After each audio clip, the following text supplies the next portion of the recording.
ఎవరు పట్టేసుకుంటే పక్కన ఇది కింద తిందండి లోకల్ పైకి వెళ్ళిపోయింది మేడం గారు కనిపించట్లేదు. ఫోర్ సెట్ మీద పెట్టు, మీరు సైలెంట్ గా నన్ను మాట్లాడుతుంటే ఫోర్ సెట్ మీద ముందాగా విమర్శలు ప్రతి విమర్శలతో సాగాల్సిన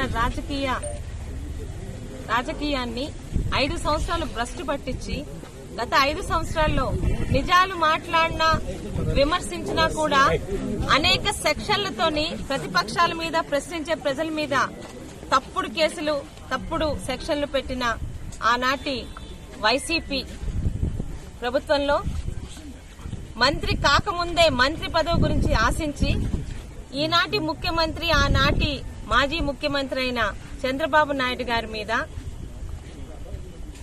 ప్రజా సమస్యల్ని మాట్లాడే అసెంబ్లీ హాల్లో అసెంబ్లీ సాక్షిగా నోటికొచ్చినట్టు నోరు పారేసుకొని చంద్రబాబు నాయుడు గారి మానసిక పరిస్థితి బాలేదు నేనే సర్టిఫై చేస్తానన్న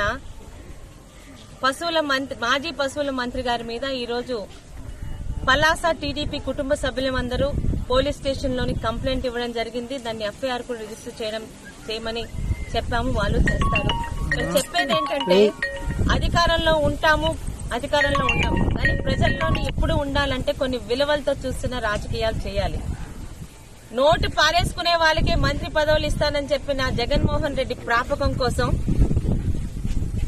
విజనరీగా కీర్తించబడుతున్న చంద్రబాబు నాయుడు గారి మీద ఈయన ఒక డాక్టర్ అట, ఈయన సర్టిఫై చేస్తే చంద్రబాబు నాయుడు గారి మానసిక స్థితి బాలేదంట, ఆయన్ని హాస్పిటల్ కి పంపించి సర్టిఫై చేశాక చంద్రబాబు నాయుడు గారు అసెంబ్లీ హాల్లో రావాలని నోరు పారేసుకున్న అప్పలరాజు గారి మీద మేమందరం కంప్లైంట్ ఇవ్వడం జరిగింది.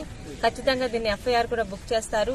లీగల్ గా చట్టపరంగా ఆయన మీద ఎటువంటి యాక్షన్ తీసుకోవాలో చట్టం ప్రొసీడ్ అవుతుందండి.